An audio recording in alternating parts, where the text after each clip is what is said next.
Hi everyone, my name is Varshit. I'm currently a third year civil engineering undergraduate and Institute Secretary of Academic Affairs. I'm contesting for the post of General Secretary Academic Affairs UG. Since the past few years, I've been closely associated with the Academic Council.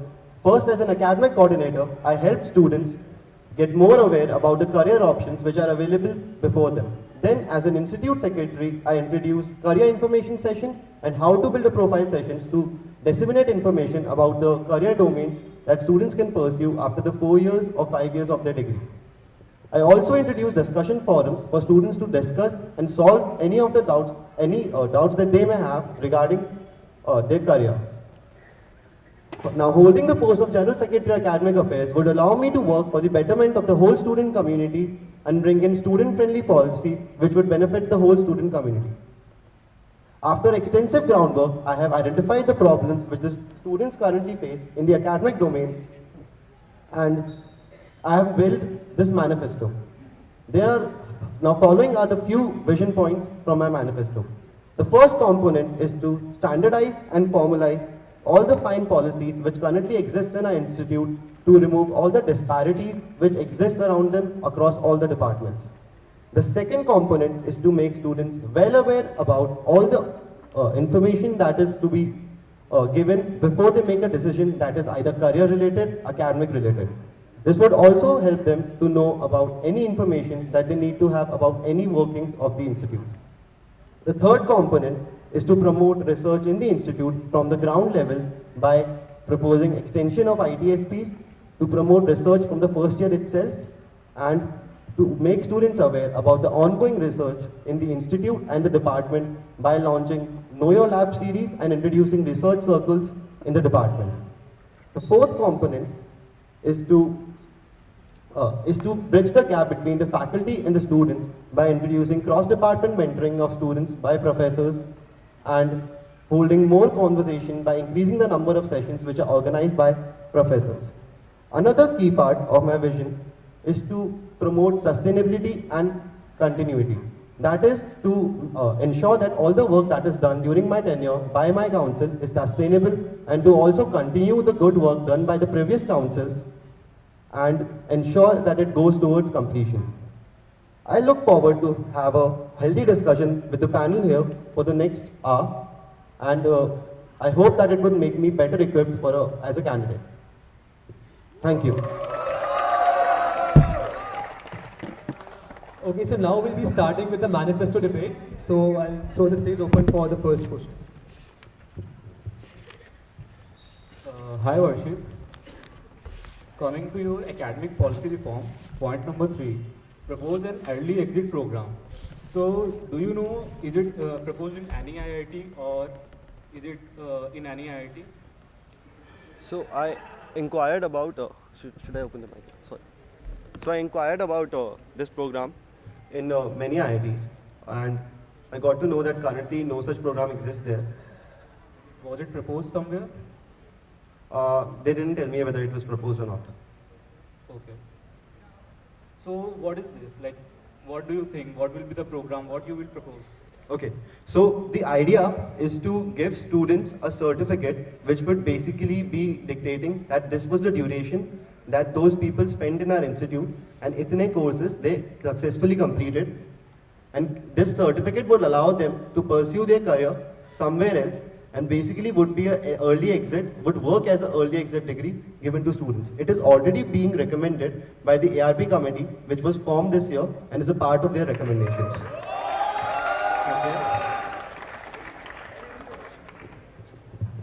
Factual correction, ARP committee is no longer using this proposal as one of their recommendations. One more point, if ARP committee is already discussing, then it should be follow up, not proposed. Anyway, moving on.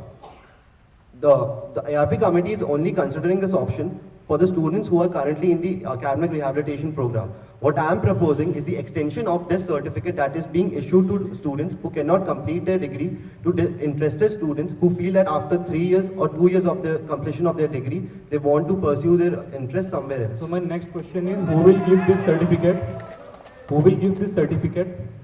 Like in IIT Bombay, who will certify this? Okay.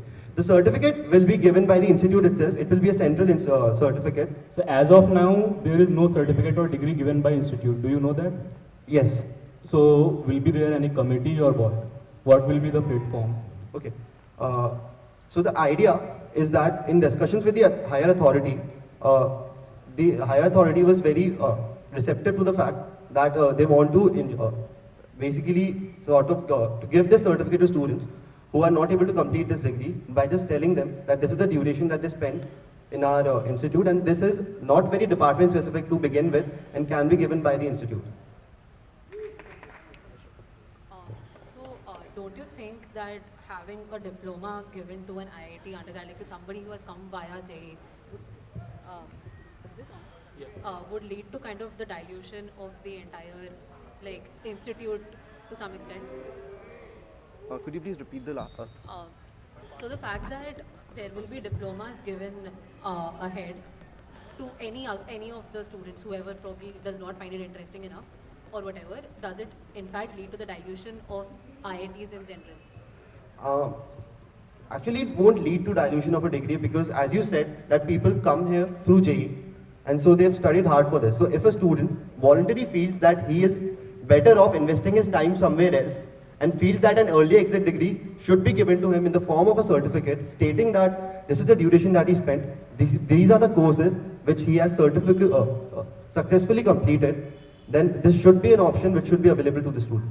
Just for information, this same point was raised in the Senate of IIT Madras when it was proposed, and due to the same point, it was put down.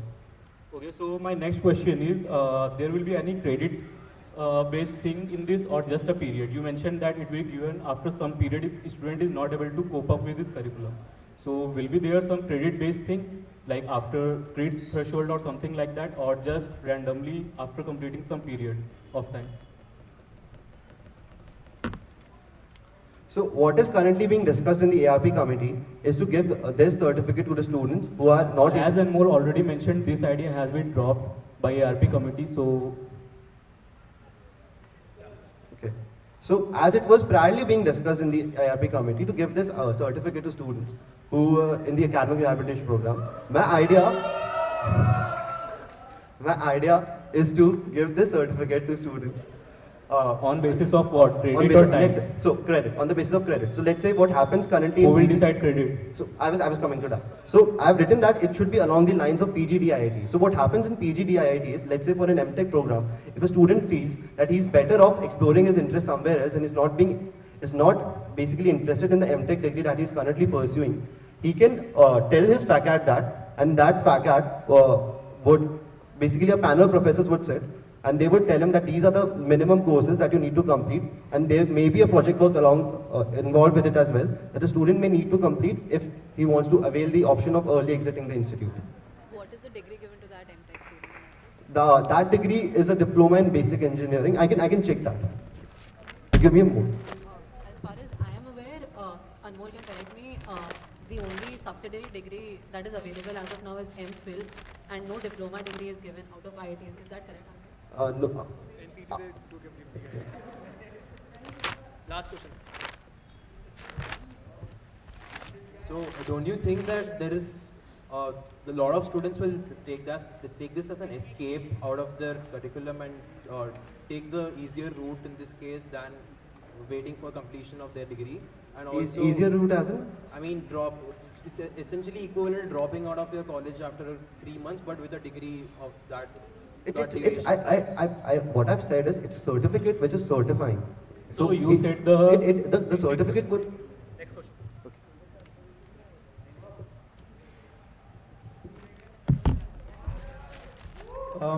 So this is from the key initiative point 1. Can you just elaborate on what do you mean by skill-based courses and how do you plan to implement your first point? Okay.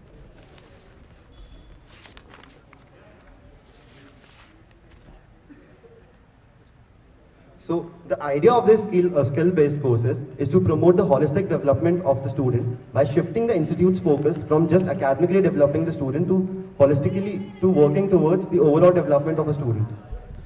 So these courses would be initially would be of audit nature and would have a great PPNP structure and the duration that these courses would be having would be 3 to 4 weeks.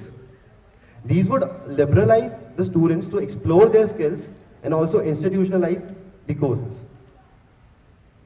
So what you mean is it would be very similar to an NSO, because NSO has a very similar structure as to what you have said, right? I'm just clarifying. Okay. No, there are two major differences which basically differentiates it from NSO. The first difference is that NSO is a year-long course, while these would be only having a duration of 3 to 4 weeks, and also NSO is only for UG freshmen, while these courses will be available for students of all years. So you want to make this course compulsory, right? Actually, there is the possibility of making them compulsory in the near future. So the idea is we're going to try a pilot run in which we'll have an assortment of courses, and based on the feedback that we get from the faculty and the students, we can work towards it. There is no, so this is a possibility that I will be exploring in my tenure. Okay. Do you have any contacts, or you contacted any instructor who's actually willing to do this? Because there is, so for a course to run in an institute, you need instructors, right? Basically, that is the main deal. Yeah. So where do you think, I mean, how many, so if you run for a couple of weeks or 3 weeks, what do you think is the feasibility of it when it comes to requiring instructors and the people required to do it for only a specific amount of time? Because once you are invested in an NSO, you're invested in it for a year. Now you're diluting that and coming down to say 3 to 4 weeks, and specifically requiring instructors for those courses which last for 2 to 3 weeks or 3 to 4 weeks. I mean, what is your take on this? I'm already in talks with 4 instructors who have agreed to take up these courses like these, as they are very enthusiastic to take short courses which would basically help the skill exploration and skill development of students. Through which department you will run these courses? So in the tech domain, I'm in touch with the professors from electrical department, and in the cultural domain, I'm in touch with professors from IDC department. From IDC department. So Yes. what will be the pay and all for these things? As you know, like for NSO instructor, the pay scales and everything are different. Sorry? Pay and all. So what do you think? Like who will manage that? So because they won't be regular professors, right? For culturals, I guess. No, these are professors who are working full-time in the IDC and electrical department, which are very enthusiastic to teach people those skills, and have already agreed to take up those courses. So one more thing, I heard your point about the holistic development thing, but isn't the point of co-curriculars and extracurriculars to let people learn it in a free form and non-normative way? I mean, I'm sorry? Isn't the point of extracurriculars and co-curriculars to make the learning of the skill non-normative and free form instead of institutionalized or a structured thing? I mean, it depends on the way the person learns it and the adaptability of the person towards the skill, right? But if you give it a structure of the sort of that you have described, it is taking away the free form and non-normativeness of the whole extracurricular, co-curricular aspect of it. I disagree with that, because as I previously stated that these courses are basically to institutionalize the skill development of students and basically liberate them to take any various options that they may have to develop their skills. Which is why I asked you, isn't it easier for them, or isn't it better for them to learn it in a free form way? So they are learning in a free form, and they are getting a big take back value in the end, because these courses, since they are of audit nature and PPNP grade will be awarded, will be reflected in their transcript, which can work as sort of an official certification.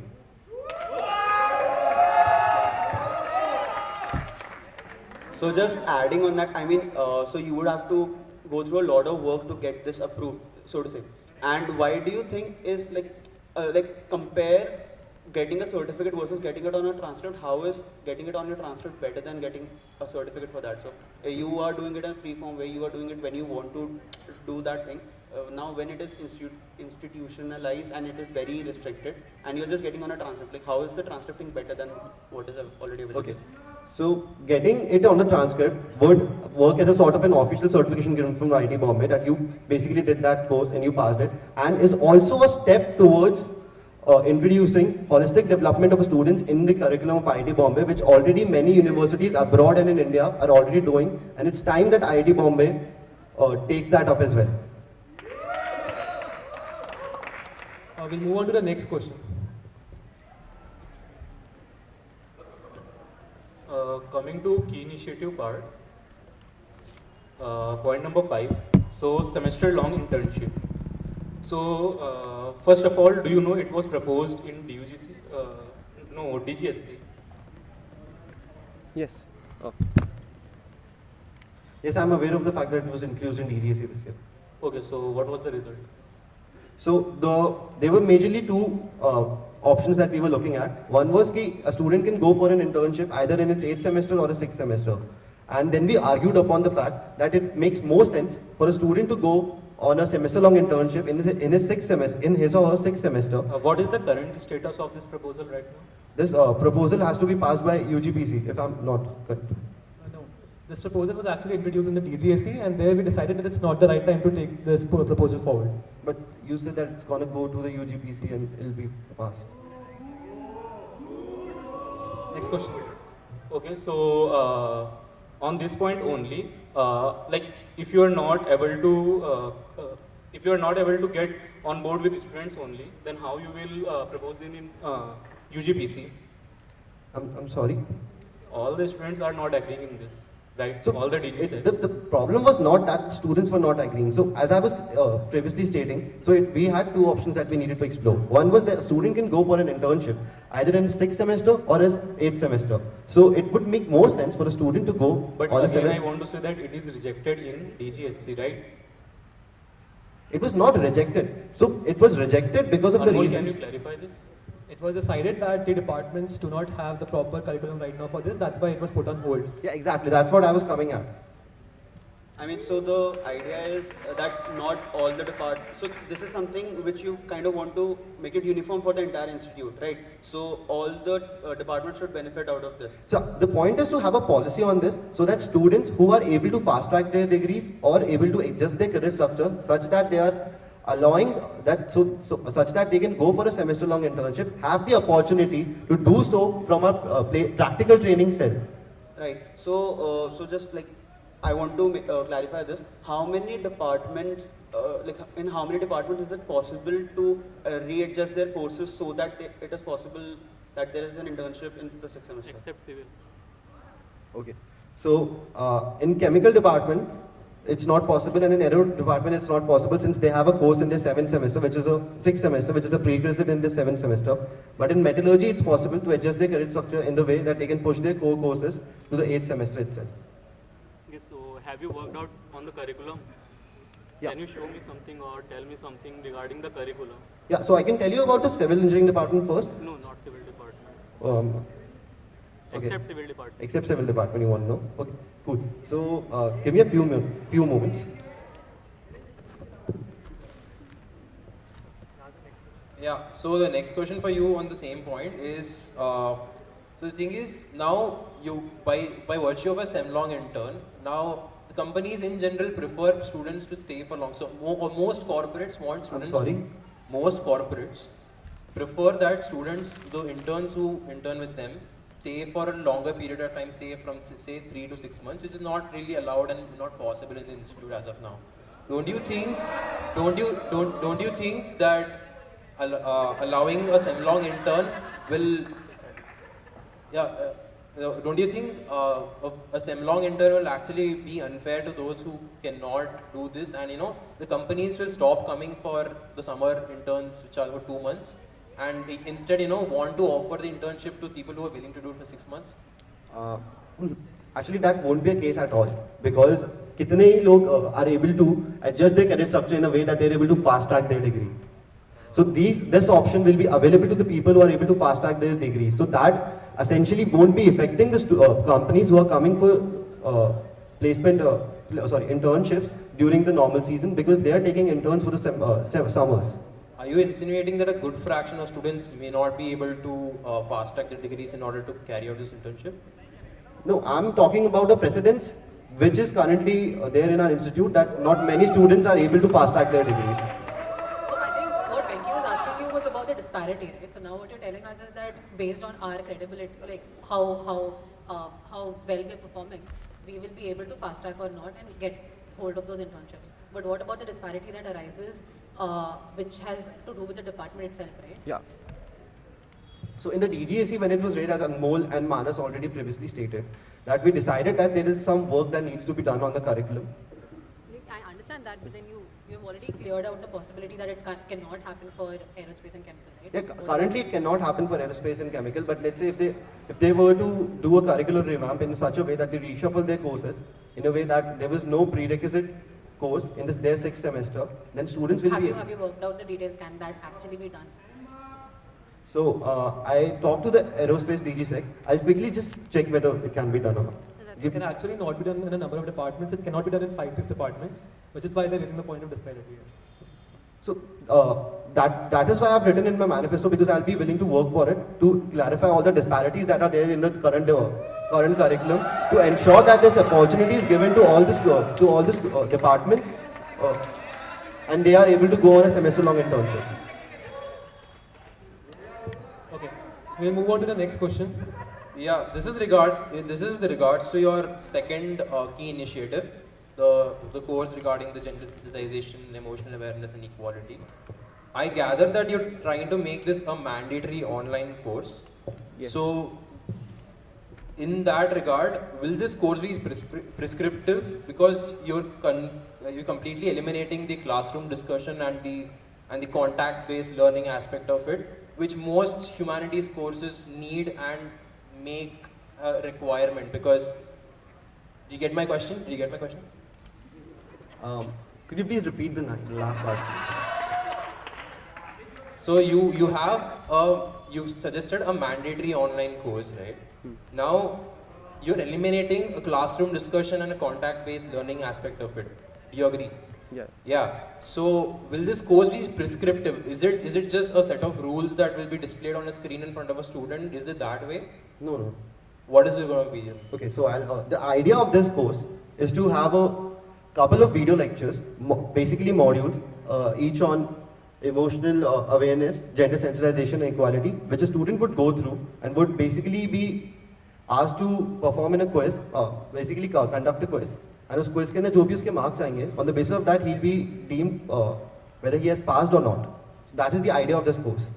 And then, as you said, that there are no contact hours involved, because the lectures which will be there for this module will be so descriptive that they would be training the students as to what signs are unwanted and what signs should be welcomed or not, in that sense. Which is exactly how such a course is not to be run, because it is prescriptive and people do not adhere to prescriptive things. Do not waste water and do not waste electricity is something which is prescriptive.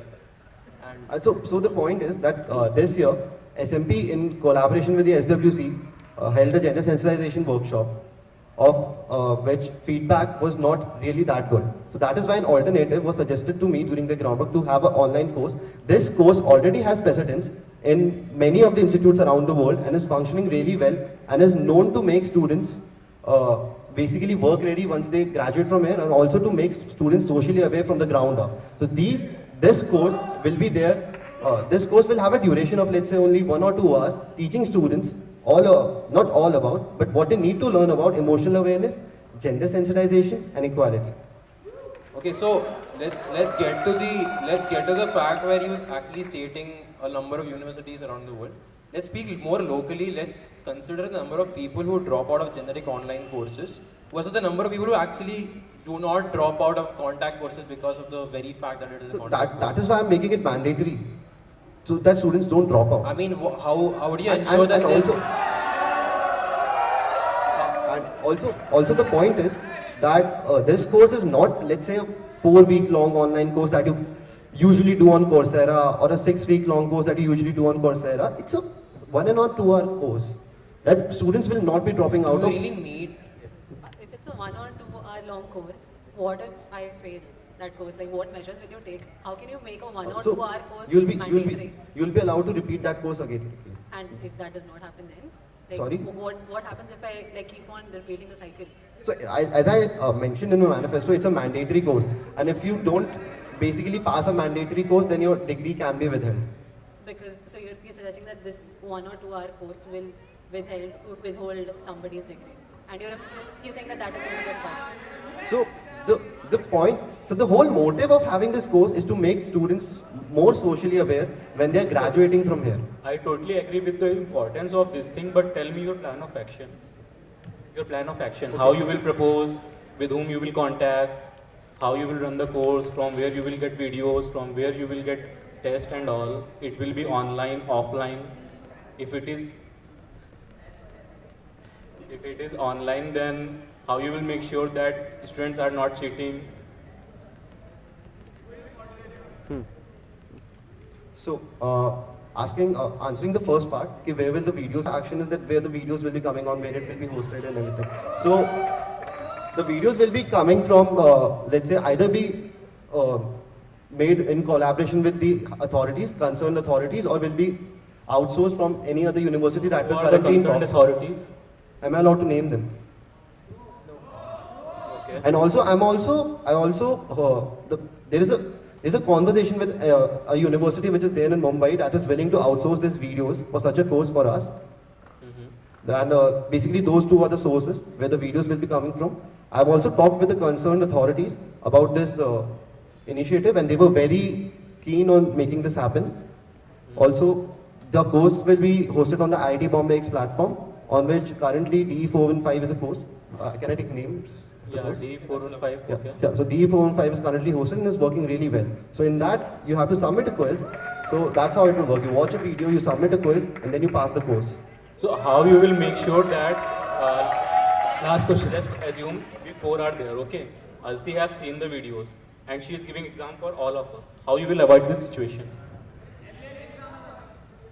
So what currently I've thought about is, let's say कि अगर कोई बंदा is cheating also, then the emotional quotient of that guy, the social awareness of that guy is going up by, let's say, a delta only. मतलब ऊपर ही जाएगा. There's no drawback of having this course.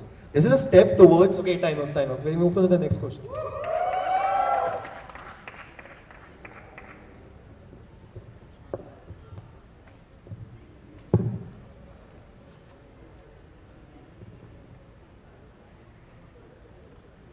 Yeah, hello. Coming to the career cell point, first point, externship.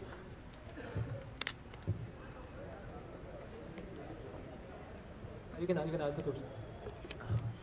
Okay, so first of all, explain this. है क्या है? मतलब, what is this? So, the idea of an externship is to have a short duration internships in which students will go and basically foreshadow a professional and to know what actually goes on in that career, to basically decide whether that career is for them or not. So the duration of this course for this internship would be either 2 or 3 weeks, in which a student will be going to that company and will be learning what all happens in that career. This would help, again reiterating the fact that this would help the student in deciding whether that career is for them or not. And this would be done after, the odd semester NSIMs, so that students also utilize their winter vacations as well. Okay, so have you talked about placement cell regarding this, or it would be totally informal? So I've talked with the placement cell, and they had no problem if the companies that would be coming through this externship program are not being contacted by them, so that there is no interference between the two bodies, then they have no problem with it. So what will be your role exactly? Like what you will be doing in this whole thing? The Institute Secretary of Career Cell of Academic Affairs and the head of Career Cell would be contacting these companies and asking them whether they need interns or not, and would be basically formalizing a whole program which would allow students to go to that company and work for 2 or 3 weeks there. Also, how is this different from SARC's already existing industrial learning program? Okay. Sorry? SARC has this industrial learning program, if I'm not wrong. Those are industrial learning projects. Yes. Yeah. So industrial learning projects involve students going to a core industry. While really. these would Not be really. That's a factual inaccuracy. They can actually not only be in code, they can also be in non-code. Yeah, like app development and software and numerous other things like consulting and so on. So that is core for CS. So basically you cannot decide whether what core is not core for CS. So my idea is to have these startups in a broad fashion let's say in product design, let's say in product design consulting. That is already available with SOAPBOX optimization. hierarchy is what I'm saying. So SARC currently what focuses on is providing alumni. So what we'll be doing, we'll be channelizing these through. Can you explain this a bit? Like, is it already happening or not? Challenging the discussion, what Aditya wants to ask is that if SARC is already doing something, regardless of whether it's with alumni or not, do you want to do a similar program within another body? So what SARC is currently doing is predominantly focused on core, right? So what I'm doing is focusing it on non-core sector which currently is in the purview of career cell, and expanding on that to provide students with internships which would help them gain the required industrial experience to know whether that career is for them or not. If you're aware, most such firms require the student. So there is. Do you agree that there is a bit of a learning curve for such, for finance, be it finance analytics or consulting? There is some amount of learning curve for that, right? Don't you think there are the companies would prefer the students to stay for a month or 2 months at least for them to actually, be involved in this, because there is absolutely no prerogative for them to, agree to this at all. So I'm already in talks with the companies whom I'll be pitching this, and they're very keen to this. Well, I've already pitched this, I have to just formalize a proposal and send it to them, and they're keen to do that. So basically it is a 1 or 2 week program, right? No, it's a 2 or 3 weeks program. It's a 2 or 3 week program, right? Yes. It's Yes. kind of internship. So it's not like an internship, because internship currently requires that you have to go there and work for 4 months and is usually paid. So this will be an unpaid initiative in which the duration will be less and would basically be focusing on foreshadowing a professional to know what exactly goes on in that career, to decide whether that career is for them or not. What an internship is about is knowing that you want to explore that skill and working there. So that is the basic difference.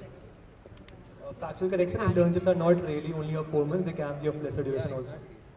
Adding to what Aditya said, that you never talked about what prerogative does the industry have in facilitating this, right? How many companies have you been talking to, and can you give us the numbers? So what I've been doing is I've been contacting startups who has recently got out from Sign, which is the incubator here, and they are very interested to hire interns from IT Bombay for this initiative.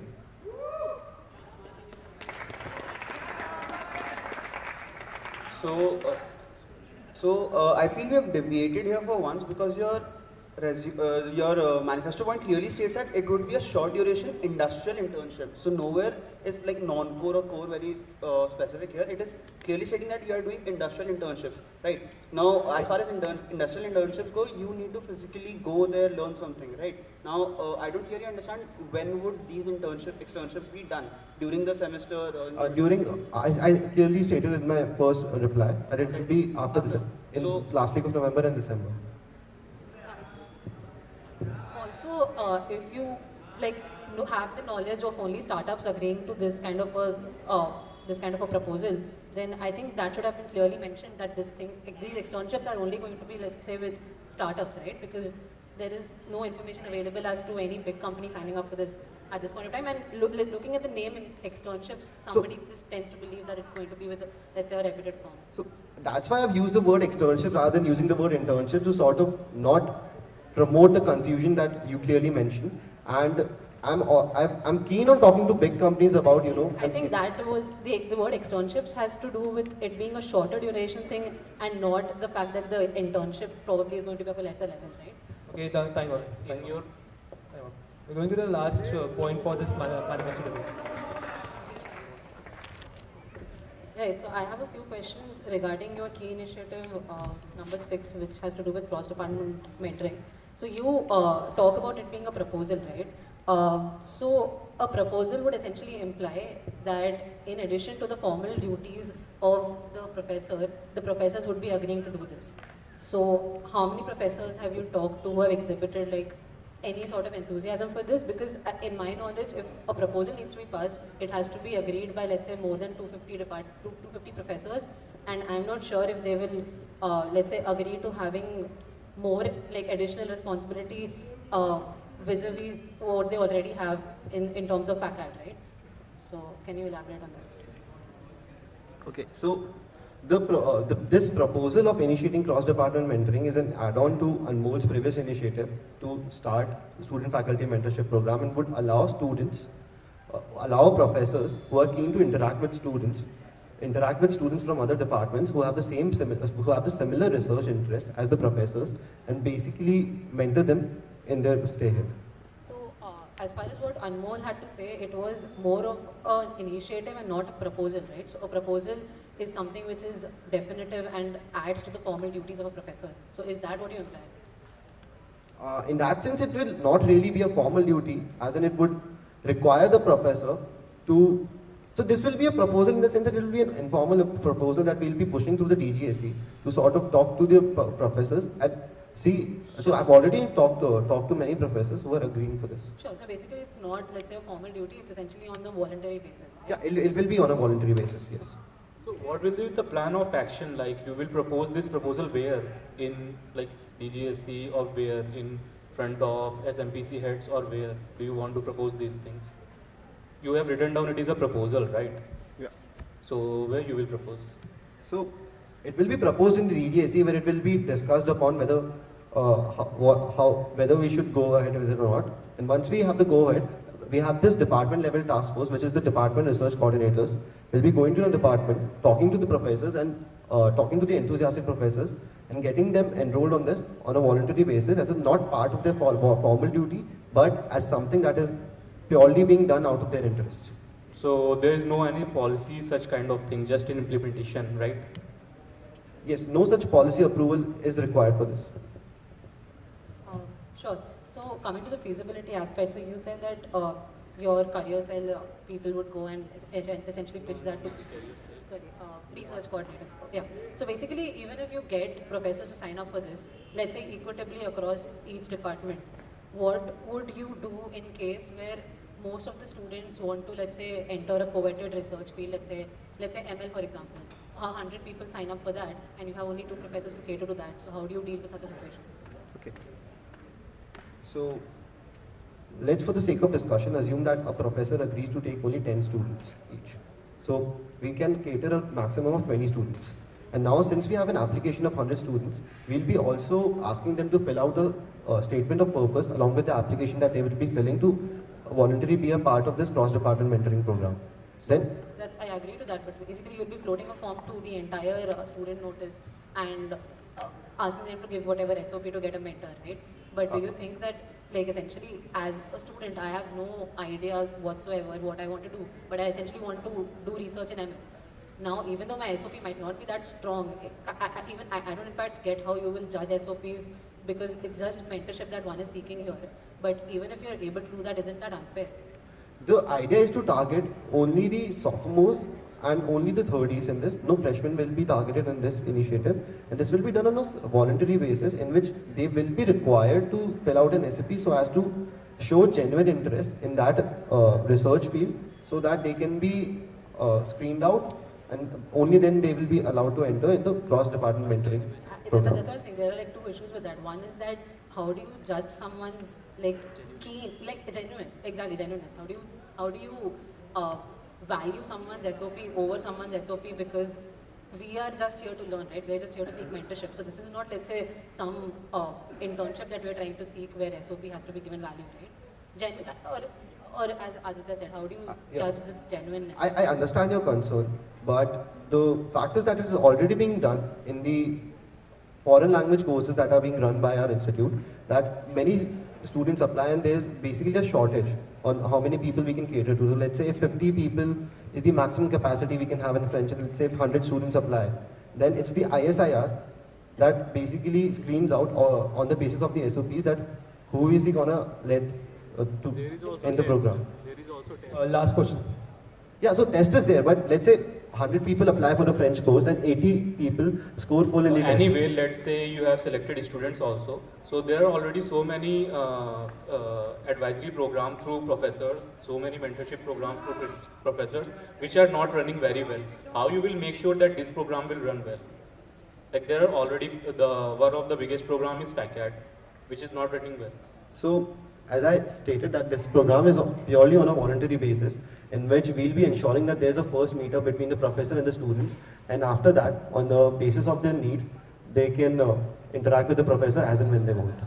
Okay, that's fine for this. So we'll move on to the next round, which is topic debate. So one member from the audience can just come forward to pick up a topic out of the four.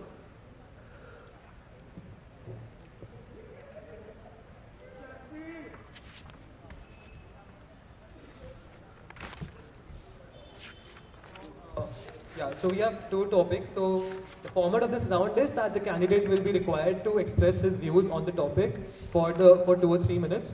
After that, one member or two members from the panel can express their review of what the candidate spoke. After that, panel can pose questions, one question or two questions each, which the candidate has to answer. The maximum duration for this round will be about 20 minutes. So I'm beginning with the first topic. The first topic is that the authorities have been toying with the idea of having summer semester as a regular semester, just as autumn and winter. Essentially, this means allowing students to do courses in the summers, even when they do not have backlogs in them. What are the pros and cons of such a system, and do you support it or not? The time starts now. So I would like to present both views on this topic. So the pros of such a system can be that this is already existing in many universities abroad and in India. The students are allowed to take up courses in summers on the basis of their interest, and they can pay for the specific courses that they want to basically complete in their summers. The con can be that any institute would not want to promote students staying back in the summer, as there are obvious logistic issues involved with it as well. And currently it is there that only the students who are getting an FR in a course are allowed to register for the summer semester. Also, another con that I see with it is that the grading in the summer courses would be drastically different, as the number of students will be very less, and to count those grades as the normal graded courses when the student is not in a special is not having a special special eligibility, when there is not a special eligibility criteria as there is with FRs, then it would seem unfair to the students who are studying in the normal semesters. That's all. Yeah. Okay. That's all. So that was 1 minute. You can you can give a review of what the candidate spoke, and if you want anything else to be covered. Don't you think that there is due to this people can fast track their course? Yeah, so I feel that people can so one of your points is sem long intern, right? Don't you, so I feel that people can actually fast track their degrees by doing courses in the summer which are running. So a lot of core courses run in the summer because of the FRs, as you said. So people can actually fast track it and get to do a sem long intern in their whatever 6th or 8th sem, as you said earlier. Also, one more thing is that one more thing is that although there might be issues of dilution of the course because of the fact that they run along with the FR courses, the grading might be the grading might be different and different from the normal semesters.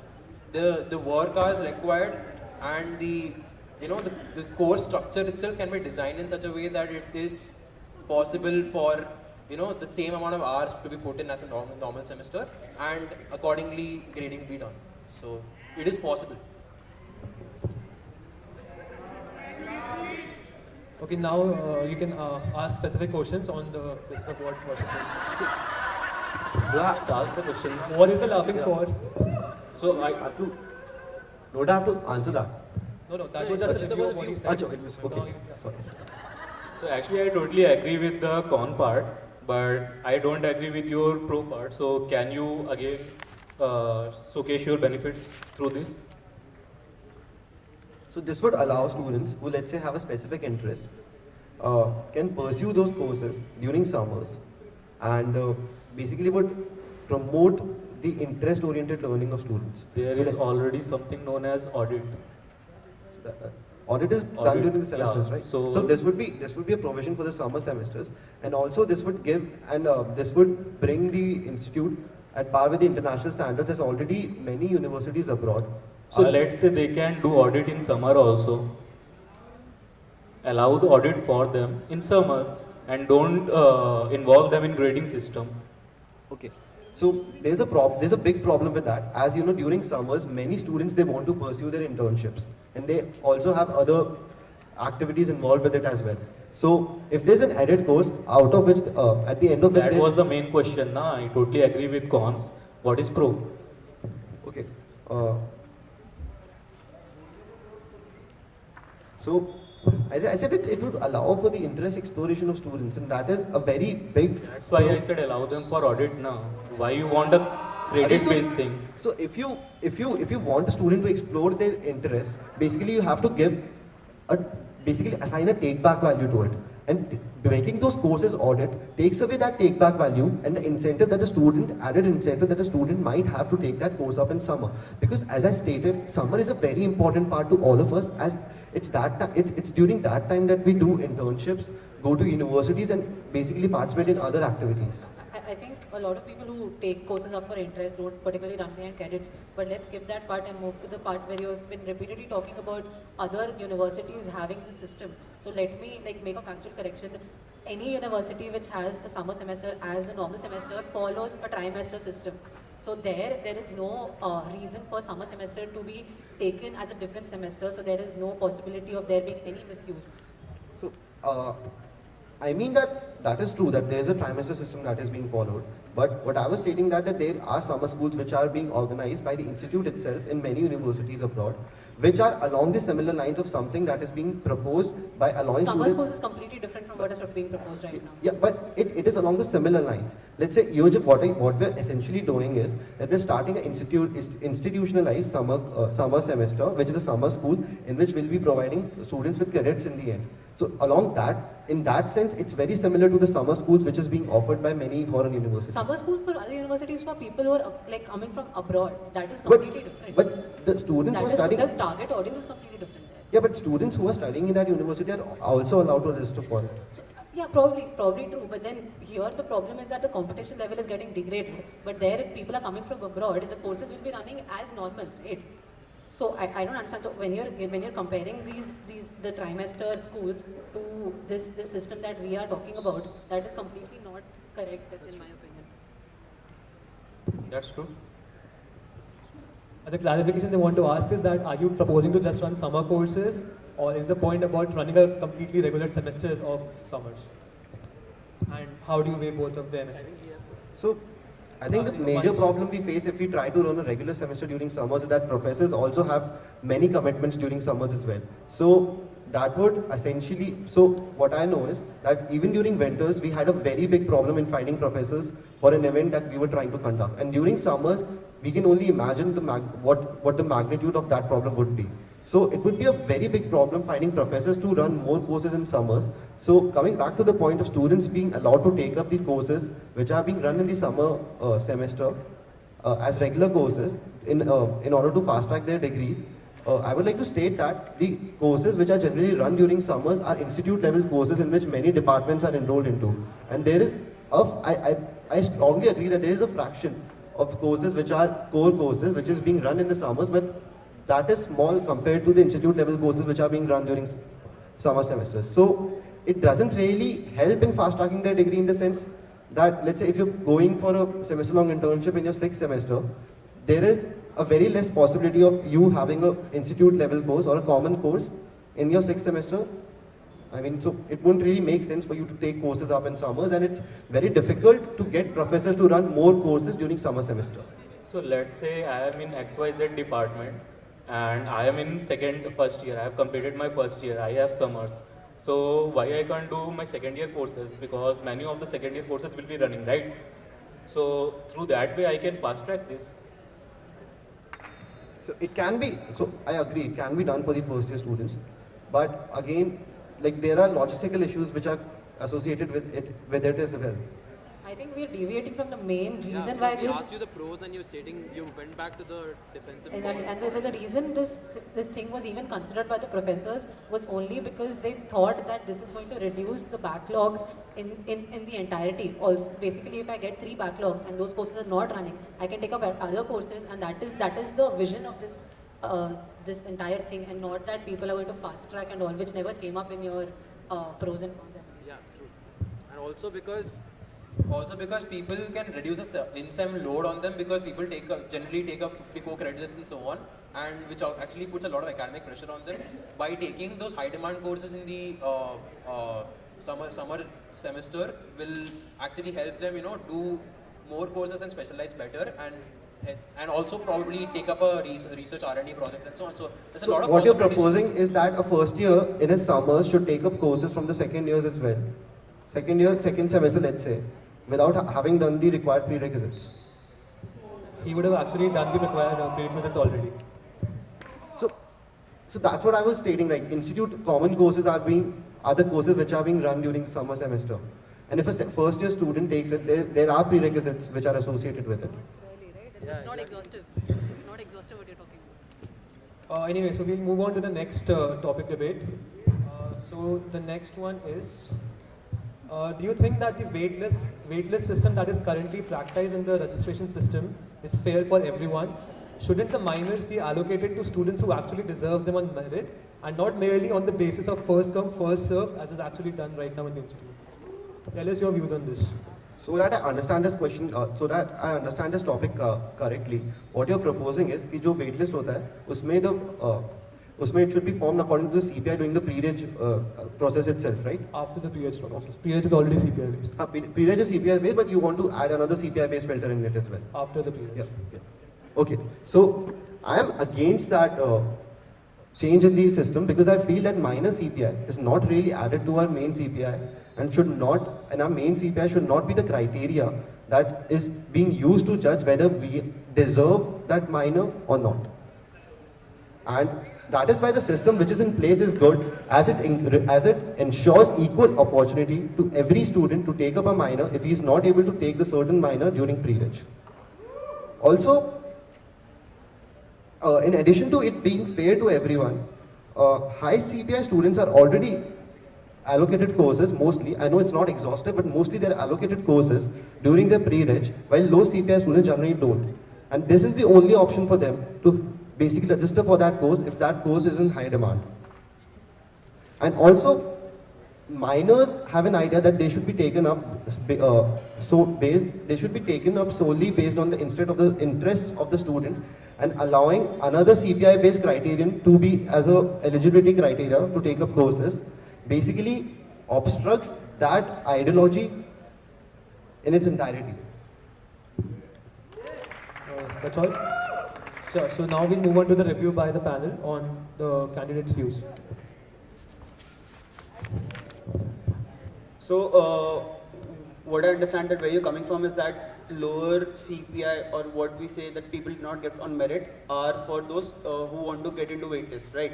Now, we understand that merit system is only applicable or should only be applicable till we have those number of seats. So, when we are pre-registering for a course and we have, let's say, X number of seats, if those X number of seats are filled by the people who have higher CPI, then that is the only case where merit should exist. After that, if someone drops out of the course, then we have additional seats. That is when it should be open for everyone. That is what I understand you said, right? Yeah.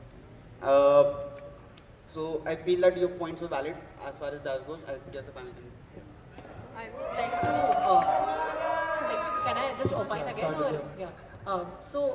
Firstly, your opening statement was that minor CPI is not added. So I don't understand why minor CPI is not being added. Kind of adds. Okay, so I'll explain that.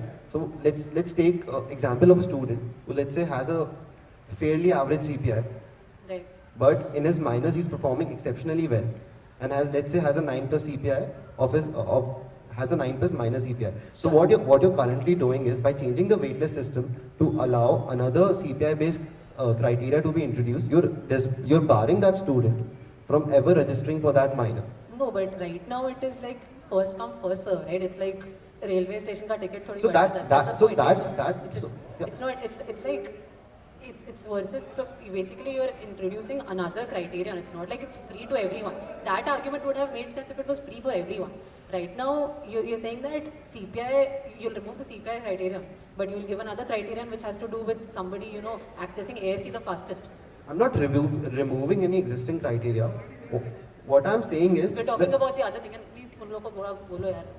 And what I'm saying is that there should be no CPI criteria which should be introduced further in this, because I'm sorry, what was your question? The question is that you were talking about the minor CPI when actually Yeah, minor exactly. CPI is not at all used in any part of the registration procedure. So what is your locus of talking about minor CPI here? So again, coming back to the point. So let's say a student has a 9 plus minus CPI but has a fairly average 7.5 CPI. What this program is currently doing is that is barring that student from ever registering that course, because the current system which is in place, which is basically the first come first serve system, it ensures equal opportunity to everyone, because a student can be the first one to register. There's nothing stopping. It is not, right? It's not equal opportunity. That's what I'm saying. If there was no cap, then it was equal opportunity. Right now, also there is a criterion. The criterion is that you have to register the fastest. And But if that you can go on criteria and- is working pretty well in ensuring that the students who It's are not. interested to take that course are. Factual correction, that's not working at all. People are not happy. So I'm not saying that there shouldn't be a change in the criteria, as Anmol pointed out. If it's not working, all I'm saying is that the waitlist system that you're trying. The number of minor courses in the same department to be, put on the higher on the list than people who haven't and who are just trying out those minor courses.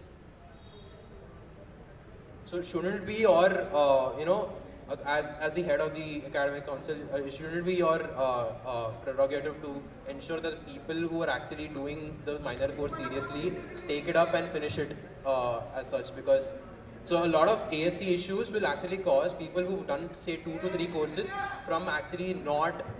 So as you said, for a non-capped course, if the people who actually not done people who are actually not getting into ASC at the right time and getting onto the first few seats are not able to finish their minor. So what is your view regarding that? So the students who are not able to finish a minor, let's say because they are not able to take up a minor course in their 8th semester, because let's say of the waitlist system, is handled on a case-by-case basis by the department itself. I'm not talking about the 8th semester as such. I mean talking about Let's talk about a person who has 2 courses left to finish his minor and is currently in his 7th semester but is not able to register. So that issue can also be categorized in the same category, and that issue can be taken up by the department on a case-by-case basis by evaluating the student's interest in it and then further increasing the cap and allowing the student to register by clearing his waitlist. No, but the point that Aditya was trying to raise is that why do you want to do it on a case-to-case basis when this is clearly a much better metric to allot minors?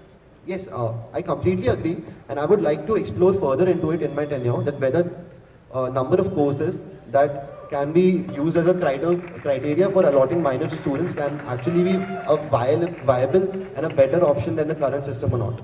Why is it not on your manifesto in that case? If that is what you're thinking about, why is that not on your manifesto? Because that is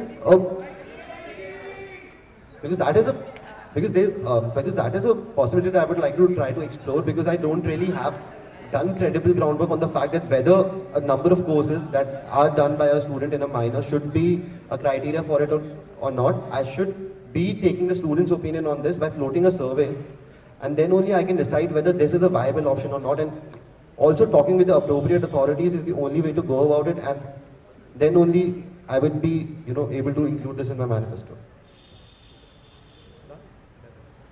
Okay, so now we move on to the next section, which is the background check. So one of the panel members will be asking a question based on the past work experience of the candidate, and the candidate has to answer that within 2 or 3 minutes. Hi. It has been brought to our notice that there were numerous issues in the journalism workshop that was conducted in association with another institute body with regards to the publicity and room booking.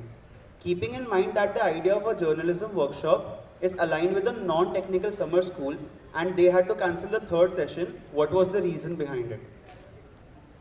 The time starts now.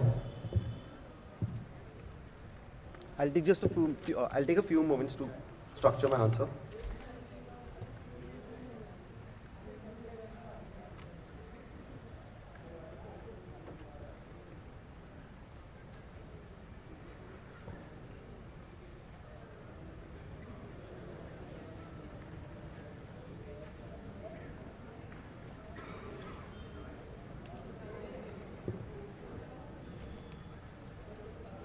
Varshit, are you ready?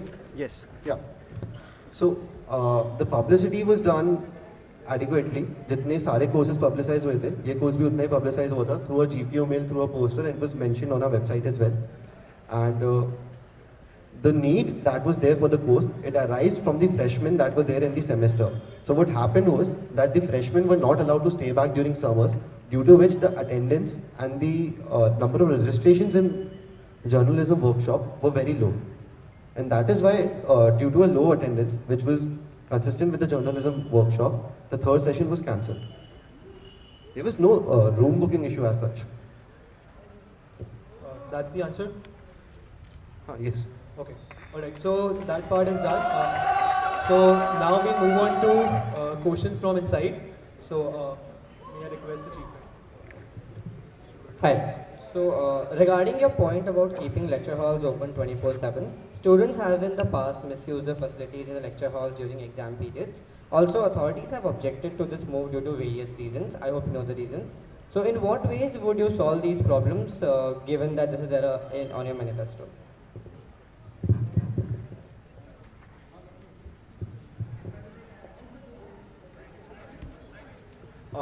CCTV cameras are already installed in the lecture hall complex, which takes care if anybody is misusing the lecture hall property or is essentially damaging it.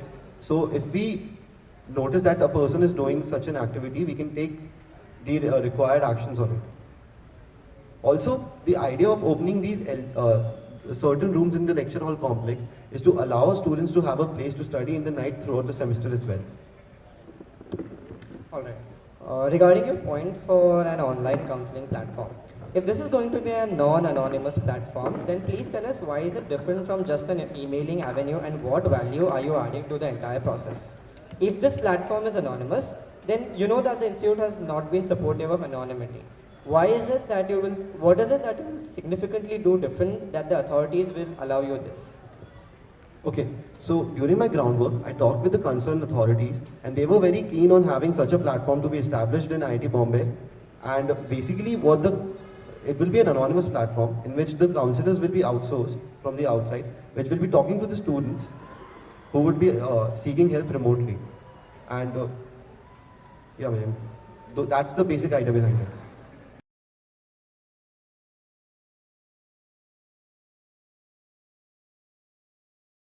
Throughout the SOAPBOX, I have tried to elaborate the vision and the manifesto points that I have in store for you if I get elected. I promise to work with my utmost dedication to address all the student concerns that are there in the institute. If you feel that my manifesto and my vision addresses your concerns, then please vote for me. Thank you.